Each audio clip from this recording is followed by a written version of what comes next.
স্বামী স্ত্রীর ঝগড়া লাগলে একটি দোয়া করে ফু দিবেন, ঝগড়া ভালোবাসায় রূপান্তরিত হয়ে যাবে। বর্তমানে আমাদের সমাজের ভিতরে বিগেস্ট প্রবলেম হচ্ছে স্বামী স্ত্রীর ভিতরে মিল মোহাব্বত নাই। স্বামী স্ত্রীকে দেখতে পারে না, স্ত্রী স্বামীকে দেখতে পারে না, স্ত্রীকে সহ্য হয় না, অনেক সময় স্ত্রী স্বামীকে সহ্য করতে পারে না। ঘরে যাওয়ার পরেই স্বামী তার স্ত্রীর সাথে বাজে ব্যবহার করে। পাশের যে দোকান আছে, পাশের বাসার ভাবি আছে, তাদের সাথে সুন্দর করে কথা বলে। দোকান থাকলে, ব্যবসায়িক প্রতিষ্ঠান থাকলে, যদি কোনো মেয়ে কাস্টমার আসে তাহলে তার সাথে সুন্দর করে রসকস দিয়ে কথা বলে, কিন্তু বউর সাথে সুন্দর করে কথা বলে না।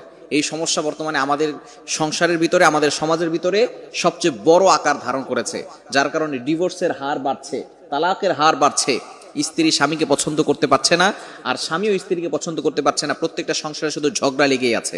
যখনই ঝগড়া লাগবে তখনই কোরআনের একটি আয়াত পরে আপনি ফু দিবেন, 11 বার পরে এই আয়াতটি পরে আপনি ফু দিবেন। ইনশাআল্লাহ আল্লাহ তাআলা এই ঝগড়াটাকে রূপান্তরিত করবে ভালোবাসা দিয়ে। অর্থাৎ ঝগড়া থাকবে না, আল্লাহ পাক রব্বুল আলামিন